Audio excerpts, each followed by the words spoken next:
क्या आप जानते हैं कि यीशु मसीह को दुल्हा और हमें यानी कलीसिया को दुल्हन क्यों कहते हैं? क्या यीशु मसीह शादीशुदा हैं? इस दुनिया की पहली शादी किसने पढ़ी? लोग शादी ही क्यों करते हैं? लोगों की शादी में इतनी गड़बड़ क्यों होती है? क्यों शादी के ऊपर इतने गलत चुटकुले बनाए जाते हैं? क्यों शादी को एक हवा बनाया जाता है? क्यों आदमी और औरत की शादी को खराब किया जा रहा है? देरी से हो या समय पर, आखिर एक इंसान के लिए शादी करना जरूरी क्यों होता है? शादी करना ही मकसद क्यों होता है? इन सभी सवालों के जवाब जानने के लिए इस वीडियो को अंत तक जरूर देखिएगा और वीडियो में बोला गया एक एक शब्द बड़े ध्यान से सुनिएगा। उत्पत्ति अध्याय 2 उसकी 22 आयत में लिखा, और यहोवा परमेश्वर ने उस पसली को जो उसने आदम में से निकाली थी स्त्री बना दिया और उसको आदम के पास ले आया। बाइबल बताती है कि वो परमेश्वर ही था जिसने आदम को उसकी स्त्री से मिलाया था। परमेश्वर ही इस दुनिया का सबसे पहला मैच मेकर था। अब जब परमेश्वर औरत को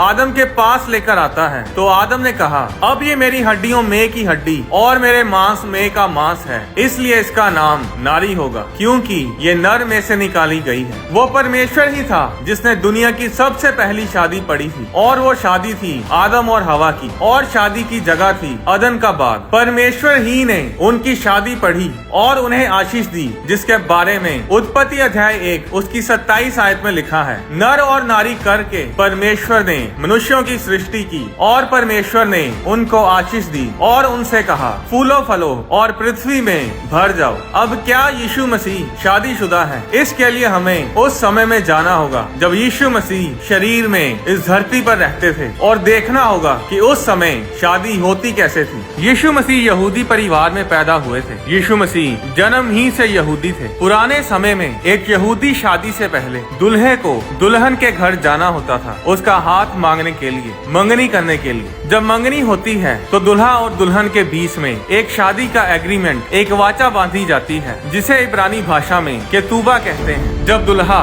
दुल्हन के घर मंगनी करने के लिए जाता था तो वो अपने साथ शादी का कॉन्ट्रैक्ट लेकर जाता था और उसे दुल्हन के पिता को दुल्हन की कीमत भी देनी होती थी, और दुल्हन की कीमत देकर दुल्हन अपने घर से आजाद हो जाती थी। और उसी समय दुल्हा और दुल्हन शादी का एग्रीमेंट साइन करते थे और मंगनी हो जाती थी। उस एग्रीमेंट में लिखा होता था कि दुल्हन को हर रात पूरी तैयारी के साथ अपने दुल्हे का इंतजार करना है। जब दुल्हा दुल्हन के घर मंगनी करने के लिए जाता था तो वो लड़की के घर वालों के सामने लड़की से शादी के लिए पूछता था, और उस समय दुल्हन को ये फैसला करना होता था कि हाँ बोलना है या ना। अब वो समय होता है कि दुल्हन को अपना घर छोड़कर उस जगह, उस घर जाना है जहाँ वो पहले कभी नहीं गई, जिसके बारे में उसे कुछ पता नहीं। अगर वो हाँ करती है तो फिर मोहर दी जाती है, यानी कि लड़की की कीमत लड़की के पिता को दी जाती है, और वे दोनों दाखरस का प्याला पीकर अपनी मंगनी को पूरा करते हैं। अब दाखरस का प्याला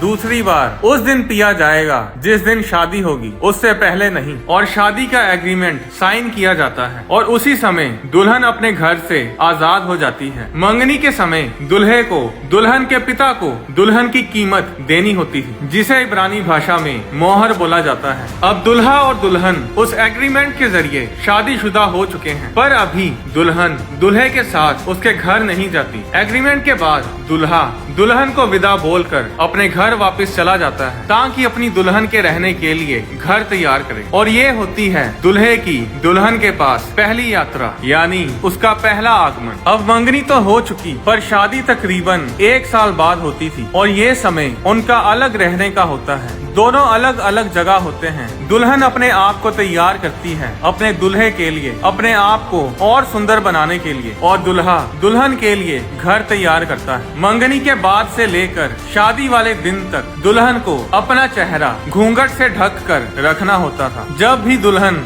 घर से बाहर जाती थी तो उसे घूंघट ओढ़कर जाना होता था, और उस घूंघट से, उस वेल से लोगों को पता चल जाता था कि उसको खरीदा जा चुका है, उसकी मंगनी हो चुकी है। दुल्हन को पता नहीं होता था कि दुल्हा कब घर तैयार करके कब दुल्हन को लेने आ जाए, और इसीलिए दुल्हन को हर रात अपने दुल्हे का इंतजार करना होता था, और दुल्हन को अपने बिस्तर के पास मशालें तेल से भरकर तैयार रखनी पड़ती थी, ताकि अगर दुल्हा रात को आकर उसे चौंकाए, उसे सरप्राइज दे तो दुल्हन अपनी मशालों के साथ तैयार रहे। उस समय बिजली तो होती नहीं थी, इसलिए लोग मशालों का ही इस्तेमाल करते थे। दुल्हन को अपनी मशालों के साथ हर रोज तैयार रहना पड़ता था। इसके बारे में मत्ती अध्याय 25 में 10 कुंवारियों के दृष्टांत में भी बताया है, जिसमें लिखा है, आधी रात को धूम मची, देखो दूल्हा आ रहा है, उससे भेंट करने को चलो। तब वे सब कुंवारियां उठकर अपनी मशालें ठीक करने लगी। अब मंगनी से लेकर शादी वाले दिन तक दुल्हन के लिए कुछ बदला नहीं। वो अभी भी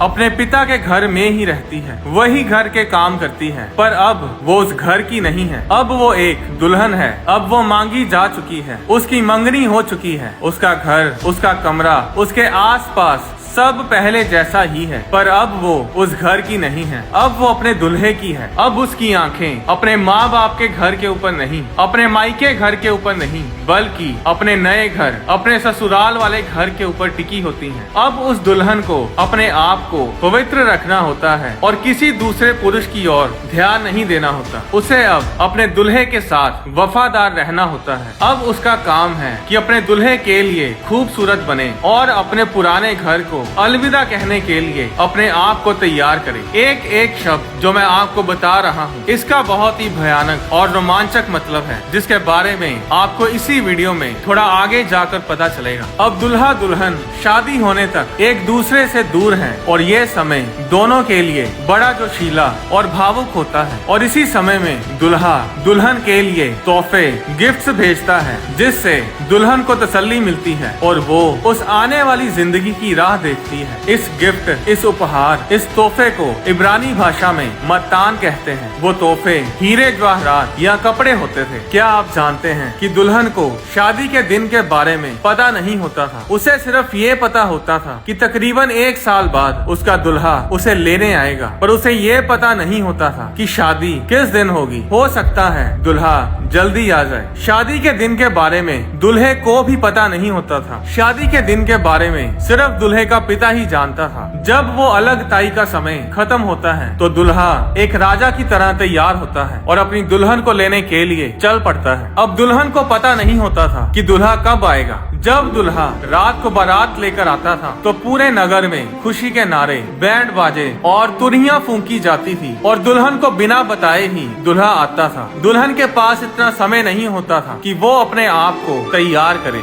इसीलिए उसे हर रोज तैयार रहना पड़ता था कि आज, कल या परसों कभी भी उसका दुल्हा उसे लेने आ सकता है। अब दुल्हा आता है और दुल्हन के घर के बाहर इंतजार करता है और दुल्हन अपने घर से बाहर आती है। दुल्हा दुल्हन के घर के अंदर नहीं आता, वो घर के बाहर से ही उस दुल्हन को अपने घर वापस ले जाता है। जब दुल्हा दुल्हन को अपने घर लेकर आता है तो फिर उस घर में 7 दिन तक शादी का जश्न मनाया जाता है और इन 7 दिनों में दुल्हा दुल्हन किसी के सामने नहीं आते। वो एक दूसरे के साथ समय बिताते हैं और आनंद करते हैं। उन 7 दिनों के बाद ही दुल्हा दुल्हन को लोगों के सामने लेकर आता है। अब इस शादी का हमसे क्या लेना देना है? ये यहूदी शादी क्या दर्शाती है? अब जो मैं आपको बताने जा रहा हूँ उसे बड़े ध्यान से सुनिएगा, क्योंकि इसे सुनकर आप बहुत ही आशीषित होने जा रहे हैं। तो भेद ये है, 2000 साल पहले एक दुल्हा इस धरती पर आया और वो दुल्हा है प्रभु यीशु मसीह। वो कोई शहर या देश पार करके नहीं, बल्कि समय और सारा ब्रह्मांड पार करके अपने घर यानी स्वर्ग से अपनी दुल्हन के घर यानी हमारे घर इस धरती पर आया। जिस तरह एक दुल्हा मंगनी के समय अपनी दुल्हन की कीमत देकर उसे उसके घर से आजाद करता था, उसी तरह यीशु मसीह ने अपनी दुल्हन के लिए सबसे बड़ी कीमत यानी अपनी जान सूली के ऊपर देकर हमें अपने खून से खरीदा, हमें मोल लिया और हमें हमारे घर यानी इस धरती से आजाद किया। और इसीलिए हम इस दुनिया में तो हैं, पर इस दुनिया के हैं नहीं। जिस तरह दुल्हा मंगनी के समय शादी का कॉन्ट्रैक्ट एक वाचा लेकर आता था, उसी तरह यीशु मसीह भी अपने साथ एक वाचा लेकर आए और दाखरस का प्याला पीकर मंगनी को पूरा किया, जिसके बारे में मत्ती अध्याय 26 उसकी 27 आयत में लिखा है। फिर उसने कटोरा लेकर धन्यवाद किया और उन्हें देकर कहा, तुम सब इसमें से पियो, क्योंकि ये वाचा का मेरा वह लहू है जो बहुतों के लिए पापों की क्षमा के निमित्त बहाया जाता है। अब दूसरी बार दाखरस का प्याला यीशु मसीह हमें अपने साथ स्वर्ग में ले जाने के बाद ही पिएंगे, जिसके बारे में मत्ती अध्याय 26 उसकी 29 आयत में लिखा, मैं तुमसे कहता हूँ कि दाख का ये रस उस दिन तक कभी ना पीऊंगा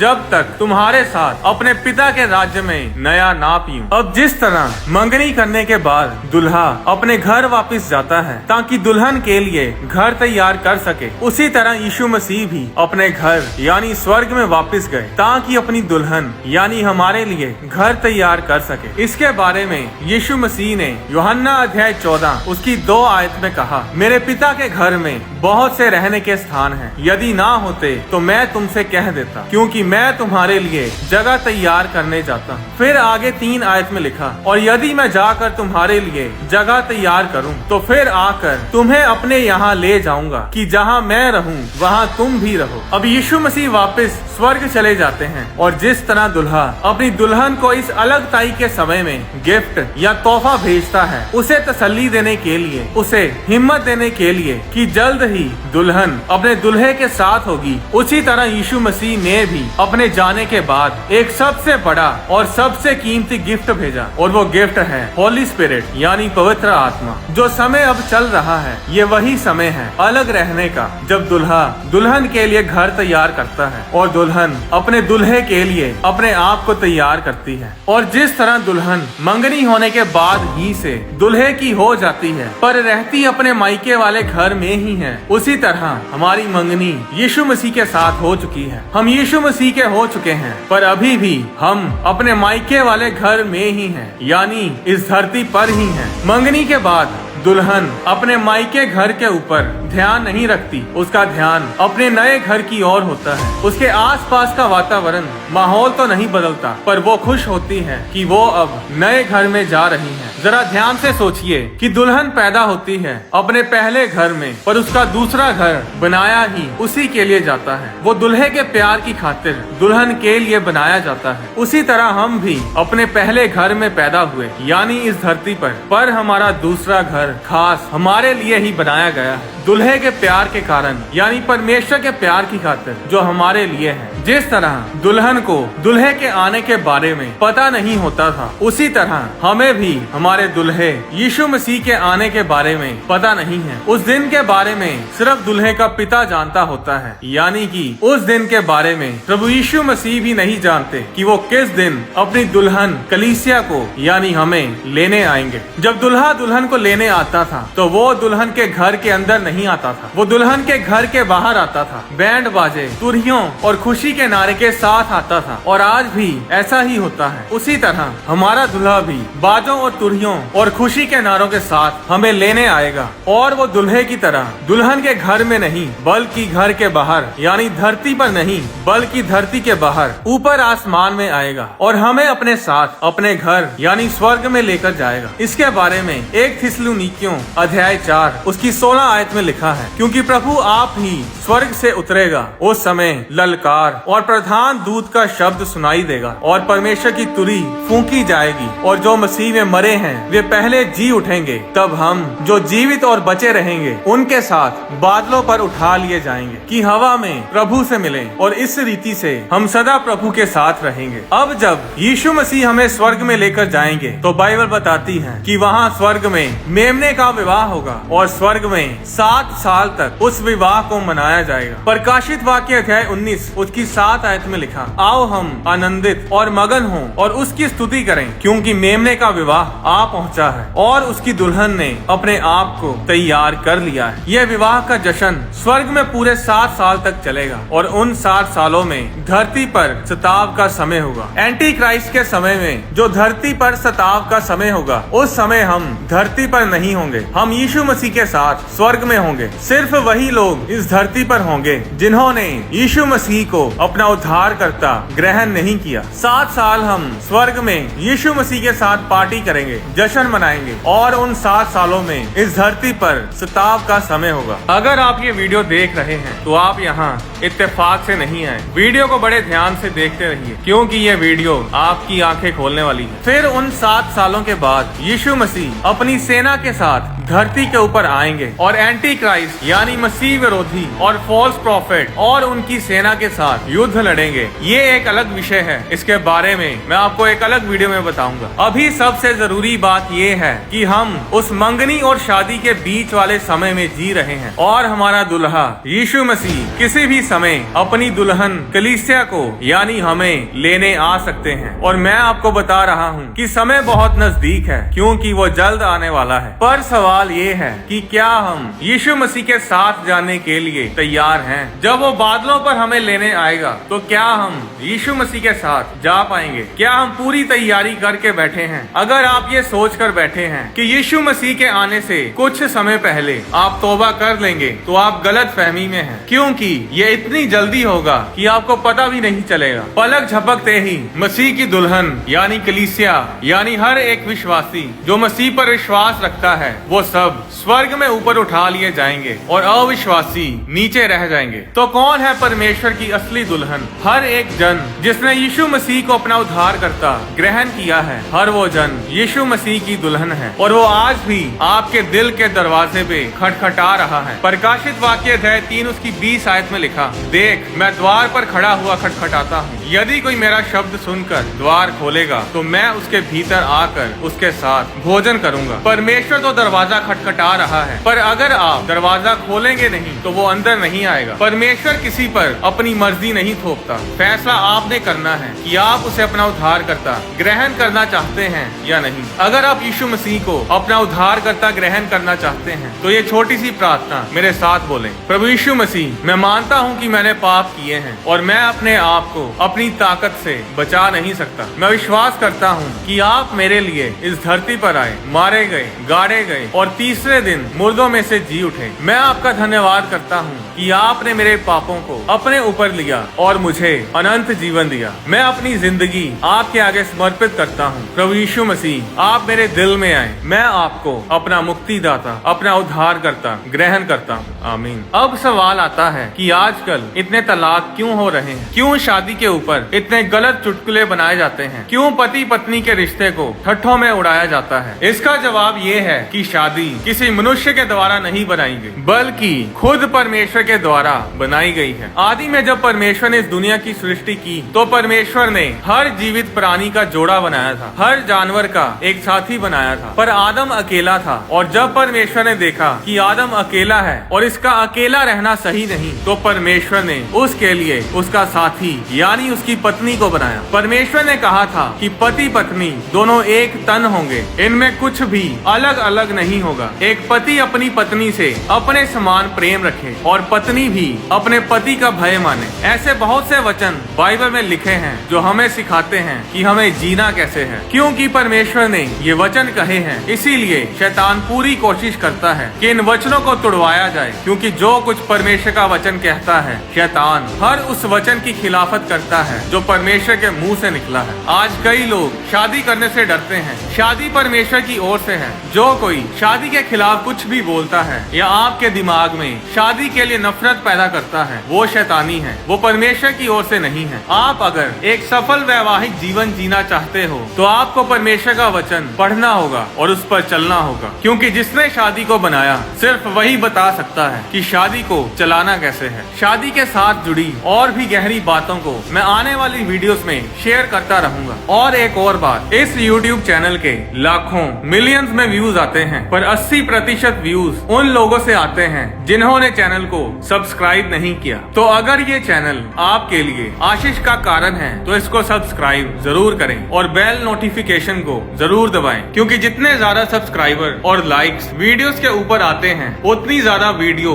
YouTube दूसरे लोगों तक पहुंचाती है। आप वीडियो को लाइक, शेयर और सब्सक्राइब करके भी सुसमाचार में हमारी सपोर्ट कर सकते हैं। इस चैनल को 60 देशों से भी अधिक देशों में देखा जाता है और लाखों की गिनती में लोगों ने बाइबल के गहरे भेदों को इस चैनल के जरिए सुना है। बाइबल के गहरे भेदों को जानना अच्छी बात है, पर हमारा उद्देश्य यही होता है कि लोगों तक सुसमाचार लेकर जाया जाए और उनके उलझे हुए सवालों का उत्तर दिया जाए। अगली वीडियो आप किस विषय पर देखना चाहते हैं या फिर बाइबल से जुड़े अपने कोई भी सवालों को आप नीचे कमेंट सेक्शन में लिख सकते हैं। कुछ लोग बाहर जाकर सुसमाचार नहीं सुना सकते, पर वो अपनी प्रार्थनाओं और अपनी डोनेशंस के जरिए हमारी सपोर्ट कर सकते हैं। अगर आप इस चैनल पर कोई भी सुसमाचार की वीडियो को स्पॉन्सर स्पॉन्सर करना चाहते हैं तो आप उन वीडियोस को स्पॉन्सर भी कर सकते हैं और इस सुसमाचार के काम में हमारे सहयोगी बन सकते हैं। परमेश्वर आपको आशीष दे। आने वाली वीडियोस में मैं आपको बताऊंगा कि इस धरती की रजिस्ट्री किसके नाम पर है, परमेश्वर ने ऐसा क्यों कहा कि पति पत्नी दोनों एक तन होंगे, क्या हम रैप्चर के बहुत नजदीक हैं, रैप्चर कब हो सकता है, परमेश्वर किस समय धरती पर घूमने आता है।